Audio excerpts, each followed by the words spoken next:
जय भारत। प्यारे छात्रों, आज का हमारा विषय मूलानुपाती आणविक एवं संरचना सूत्र है। ये सभी चीजें रासायनिक सूत्रों के अंतर्गत आती हैं, यानी ये रासायनिक सूत्रों के प्रकार हैं। मूलानुपाती या एम्पिरिकल फार्मूला, आणविक या मॉलिक्यूलर फार्मूला, या संरचना या स्ट्रक्चरल फार्मूला, ये तीन प्रकार होते हैं। तो हमारा जो मूलानुपाती सूत्र होता है, किसी यौगिक के अणु में उपस्थित तत्वों के परमाणुओं के सरलतम अनुपात को हम मूलानुपाती या एम्पिरिकल फार्मूला कहते हैं। मूलानुपाती सूत्र से हम जो है उस तत्व में, उस यौगिक में कौन कौन से तत्व हैं उनका सरलतम अनुपात पता कर सकते हैं। दूसरी चीज होती है हमारा आणविक सूत्र। मूलानुपाती सूत्र में अगर हम किसी पूर्णांक संख्या n से गुणा करते हैं, मूलानुपाती सूत्र में हम अगर किसी परमाणु संख्या n से पूर्णांक संख्या n से गुणा कर दें, यानी n गुणे मूलानुपाती सूत्र बराबर हमारा होगा अणु सूत्र। जहां n क्या है हमारा, जहां n एक पूर्णांक संख्या 1 2 3 सो ऑन हो सकती है। इस तरह के प्राप्त सूत्र को हम क्या कहते हैं, अणु सूत्र कहते हैं। तो हमारे 12th के एग्जाम में, पूरे देश के किसी भी एग्जाम में मूलानुपाती सूत्र निकालना, अणु सूत्र निकालना और संरचना सूत्र निकालना आता रहता है। और तीसरी बात आती है हमारी संरचना सूत्र की। तो कोई भी जो रासायनिक सूत्र है वो अपने तत्वों के बीच किस प्रकार से जो है बांडों से जुड़ा हुआ है, एक दूसरे से किस तरह से उसकी संरचना बन रही है, उस सूत्रों को हम क्या कहते हैं, संरचना सूत्र कहते हैं। फॉर एग्जाम्पल, अगर हम एग्जाम्पल लेते हैं तो बेंजीन का सामान्य सूत्र जो है, सामान्य सूत्र बेंजीन का C6H6 होता है। C6H6 होता है। इसमें 6 कार्बन के परमाणु हैं और 6 हाइड्रोजन के परमाणु हैं। 6 कार्बन और 6 हाइड्रोजन के परमाणुओं का अगर हम अनुपात देखें तो 6:6 या 6/6/6 यानी 1:1 प्राप्त होता है। अर्थात इसमें कार्बन और हाइड्रोजन का अनुपात 1:1 है। और अतः इसका हम मूलानुपाती सूत्र जो है प्राप्त कर सकते हैं। मूलानुपाती सूत्र CH प्राप्त कर सकते हैं, CH प्राप्त कर सकते हैं। जबकि हमारा उसका अणु सूत्र जो है C6H6 होगा। और संरचना सूत्र अगर हम देखें तो बेंजीन का संरचना सूत्र जो है हम रिंग के रूप में अगर बनाते हैं तो इस तरह से कुछ पाते हैं। जैसा कि आपको बेसिक स्तर में पता ही है कि हम एक हेक्सागोनल रिंग बनाते हैं और उसमें एक बांड यहाँ पर, एक बांड यहाँ पे, एक प्लेट छोड़ के एक बांड यहाँ पर बनाते हैं। और इसी का एक और स्ट्रक्चर हम बना पाते हैं जिनमें बांडों की स्थिति हम क्या चेंज कर देते हैं। अगर एक बांड यहाँ पे तो हम दूसरी बार यहाँ पे एक स्थान छोड़ के यहाँ पे, फिर एक स्थान छोड़ के यहाँ पे बना सकते हैं। और इन सब का मिला जुला रूप भी हम बना लेते हैं, जिसे हम इस तरह से बनाते हैं। तो इस तरह से हमारा अगर देखा जाए तो इस बेंजीन का सामान्य सूत्र जो है C6H6 होता है, मूलानुपाती सूत्र CH होता है, अणु सूत्र आपका C6H6 होता है और ये आपका संरचना सूत्र है। आइए अब मूलानुपाती एवं आणविक सूत्र निकालने के हम 2-3 अच्छे से न्यूमेरिकल करते हैं, जो कि हर एग्जाम में अक्सर पूछे जाते हैं। आइए अब मूलानुपाती एवं आणविक सूत्र निकालने के 2 ऐसे महत्वपूर्ण सवाल या न्यूमेरिकल हम लोग करेंगे जो देश के हर एग्जाम में कभी ना कभी पूछे गए हैं या पूछे जाते रहते हैं। ये आपका न्यूमेरिकल प्रॉब्लम बोर्ड आपकी स्क्रीन पे लिखा हुआ है। एक कार्बनिक यौगिक, इसका वाष्प घनत्व 32.25 है। इसमें C बराबर 37.21%, H बराबर 7.75% तथा Cl बराबर 55.2 प्रतिशत यौगिक का मूलानुपाती एवं आणविक तथा संरचना सूत्र ज्ञात करना है। इसके लिए आपके पास बेसिक स्तर पे भी थोड़ा बहुत पढ़ा आपने, वही सिस्टम उसको सरलतम तरीके से कैसे लगाना है ये मैं आपको बताता हूँ। इसका तरीका ये है कि सबसे पहले हम एक सारणी बनाते हैं, इसमें इस तरह से लिखते चलते हैं, तत्व, प्रतिशतता, परमाणु भार, प्रतिशतता बटे परमाणु भार और सरलतम अनुपात।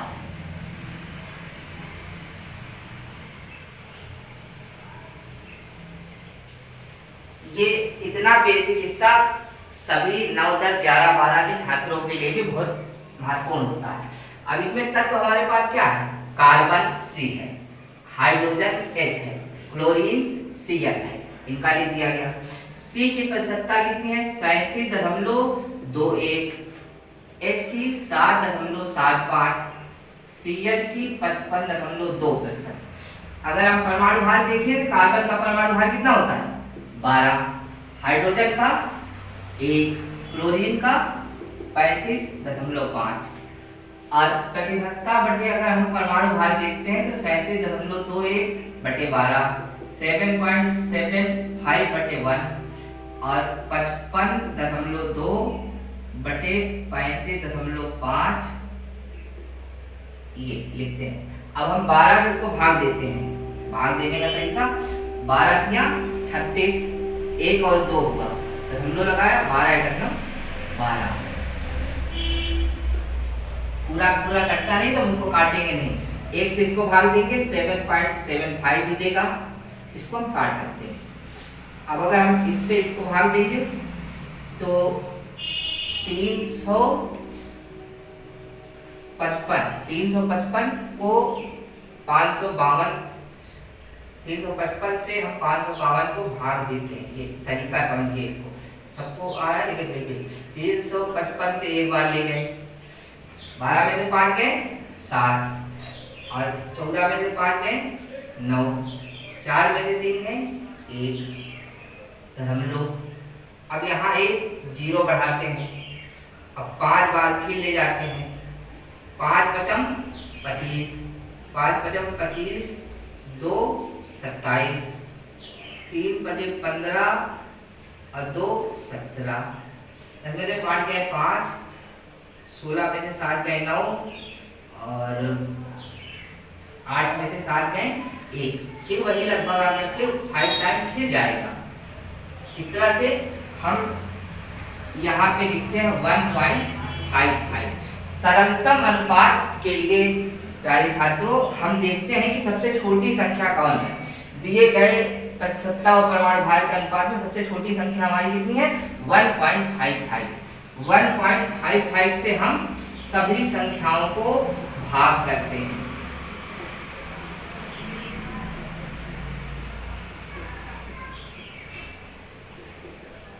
सरलतम अनुपात हमारा प्राप्त हो जाता है 155 दूनी 310, चूंकि होता है 155 पंचे लगभग 5 टाइम चला जाता है और 155 करना 155 ये कट जाता है 2 संख्या। अब इसका मूलानुपाती सूत्र हम प्राप्त करते हैं। C के सापेक्ष में 2 है हमारे पास, H के सापेक्ष में 5 है और Cl के सापेक्ष में 1 है, या हमारा निकलता है C2H5Cl। C2H5Cl ये मूलानुपाती सूत्र है। अणु सूत्र निकालने के लिए हमें क्या जरूरत होती है कि अणु सूत्र बराबर N गुणे मूलानुपाती सूत्र ये होता है। तो अणु सूत्र भार हमें यहाँ पे देखिए छात्रों, प्यारे छात्रों, कि आपको सवाल में क्या दिया, वाष्प घनत्व। तो यहाँ पे आपको एक सूत्र और पता होना चाहिए कि किसी भी यौगिक का अणुभार अगर निकालना हो और उसका वाष्प घनत्व दिया हो तो हम उसका अणुभार एक सूत्र प्रयोग करते हैं, अणुभार बराबर 2 गुणे वाष्प घनत्व। यानी हम यहाँ लिखेंगे 2 गुणे 32.25 बराबर n गुणे मूलानुपाती सूत्र भार यहाँ से हम निकालेंगे 2 गुणे 12 प्लस 5 प्लस Cl का 35.5, 12 दूनी 24 और प्लस 5 प्लस 35.5। अब इसको अगर हम जोड़ेंगे तो 5 5 5 10 10 4 14 और 3 2 5 5 1 6 64.5। और इसका इससे हम गुणा करेंगे तो ये भी हमारा 64.5 ही आएगा बराबर 64.5 n। तो 64.5 बटे 64.5 बराबर n। फिर हमारा n बराबर क्या गया 1। और हमें पता है कि अणु सूत्र बराबर n गुणे मूलानुपाती सूत्र, यानी n अणु सूत्र हमारा होगा 1 गुणे मूलानुपाती सूत्र हमारा क्या है C2H5Cl। तो हमारा अणु सूत्र हो जाएगा C2H5Cl। अब एक मात्र चीज और जो बची है संरचना सूत्र।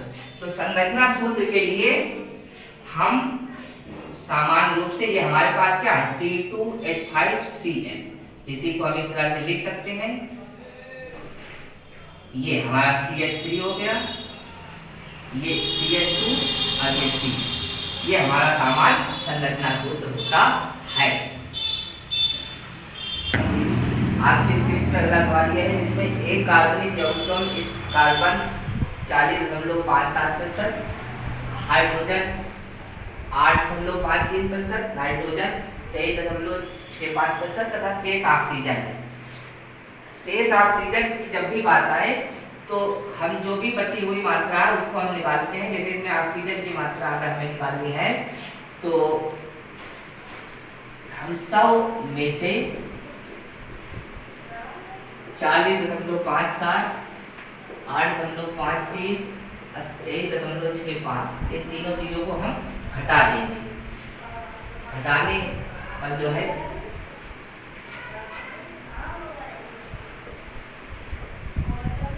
अब ये आपके पास 40.57, 8.53 और 23.65 इन तीनों को जोड़ के सबसे घटाना है। 7 3 10 10 5 15 के 5 और 5 5 10 10 6 16 17 8 3 11 11 12 4 2 6 6 7 72.75 10 में 5 के 5 9 में 7 के 2 9 में 2 के 7 9 में 7 27.25। पहली चीज जो आपकी आई यहाँ पे नई चीज कि ऑक्सीजन की मात्रा आपने निकाली 27.25%। इसके बाद आप वही काम करेंगे, तत्व प्रतिशतता, परमाणु भार,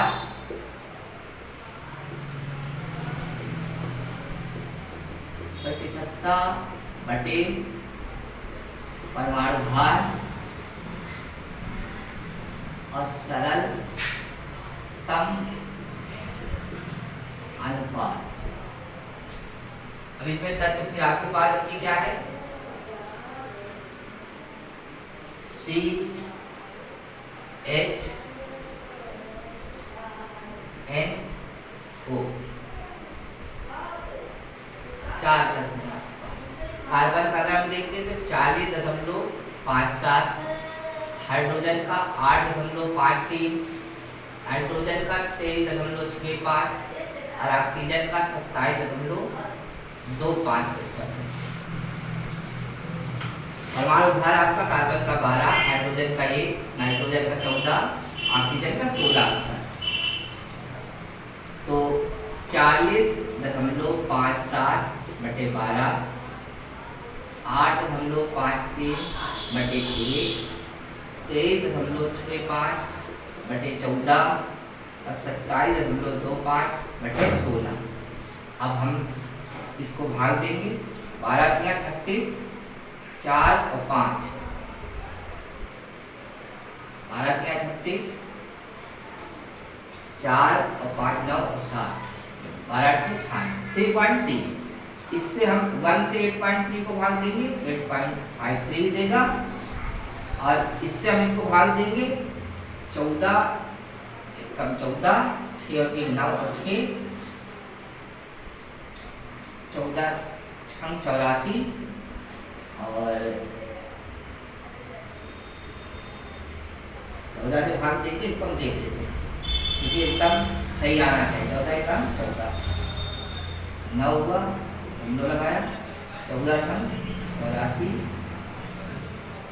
और 12 और 5 14 8 112 यानी 1.69। इससे हम इसको भाग देंगे 16 कम 16, 4 3 7, 16 कम 16,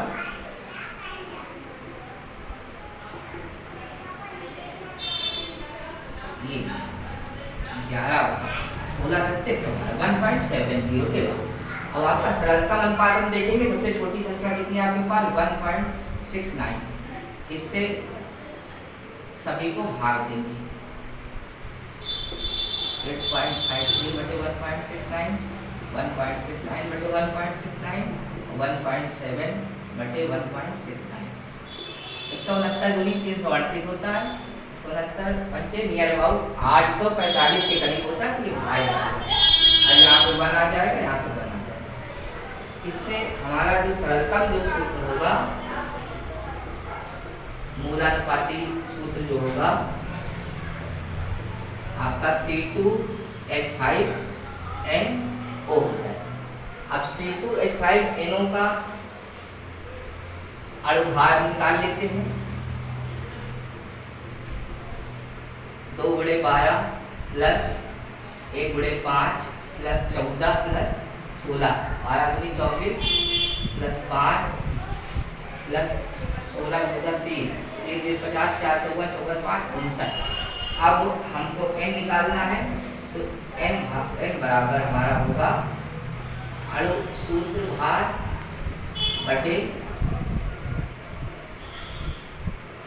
मूलानुपाती सूत्र भार। जैसा हम पीछे जानते हैं 59/59 कर देंगे, हमारे पास 1 आ जाएगा। और इससे हमारा अणु सूत्र मिलेगा C2H5NO को 1 से गुणा कर देंगे, यानी C2H5NO।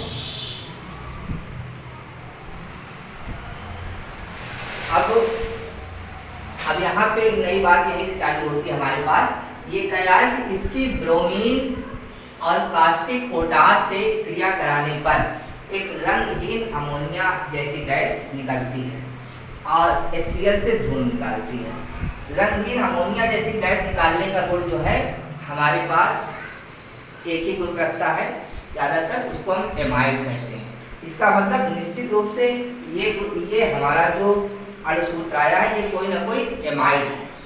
अगर और वो एमाइड इसका हम संरचना सूत्र को, इसके संरचना सूत्र को या इसके अणु सूत्र को हम इस तरह से भी लिखने की कोशिश कर सकते हैं, CH3CONH2, CH3CONH। इसमें कार्बन के जरिए 2, हाइड्रोजन के 5, नाइट्रोजन का 1 और ऑक्सीजन का 1। इसका मतलब ये चीज ज्यादातर पॉसिबिलिटी है कि आपका ये भी हो सकता है, यानी ये कंपाउंड इस कंपाउंड के बराबर है। अब अगर हम देखें एमाइडों की प्रॉपर्टी, तो एमाइड की एक बेसिक प्रॉपर्टी ये है कि जब भी हम किसी एमाइड को ब्रोमीन और कास्टिक पोटास से क्रिया करवाते हैं तो हमेशा हमें प्राथमिक एमीन मिलती है। प्राथमिक एमीन का अगर हम यहाँ रिएक्शन लिखना चाहें तो किस तरह से लिख सकते हैं, देखिए कि CH3CONH2 इसकी हम ब्रोमीन से क्रिया कराएं और पोटास या पोटेशियम हाइड्रोक्साइड से क्रिया कराएं, तो एक हमें हमेशा याद रखना मोस्ट इंपॉर्टेंट रिएक्शन है ये। इसमें एक चीज हमें हमेशा मिलती है, प्राथमिक अमीन मिलती है। क्या चीज मिलती है?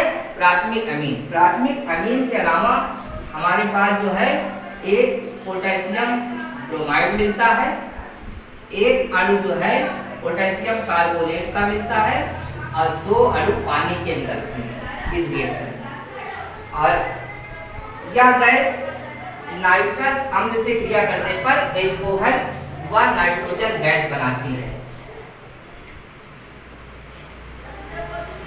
यह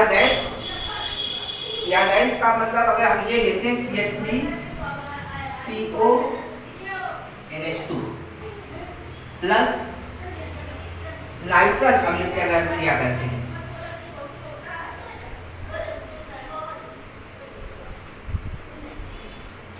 या हम ये लेते हैं CH3NH2 प्लस नाइट्रस अम्ल का हमारा सूत्र था HNO2। हमें क्या मिलना चाहिए? एल्कोहल। एल्कोहल हम यहाँ से निकालते हैं CH3OH। N और N मिलके यहाँ से हम नाइट्रोजन प्राप्त कर लेंगे और एक ऑक्सीजन यहाँ से निकल चुका है, इससे हम वाटर प्राप्त कर लेते हैं। इससे ये क्लियर हुआ। ये हमारा, अब अगर हम इनके नाम देखें तो ये तो हमारा वो कंपाउंड हो गया जो कि हमारा मूलानुपाती सूत्र से प्राप्त हुआ था। ये हमारा, इसको कहते हैं मेथिल एमीन, इसको हम कहते हैं मिथाइल एमीन। ये पोटेशियम कार्बोनेट है, ये पोटेशियम ब्रोमाइड है, और ये हमारा निकला एल्कोहल जिसे हम कहते हैं मेथिल एल्कोहल। Methyl alcohol. अब अगर एक प्रश्न और इसमें बचा कि इसका संरचना सूत्र, तो इसका अगर हम इस यौगिक का संरचना सूत्र यहाँ पे लिखना चाहें तो हम इस तरह से लिख सकते हैं CH3CONH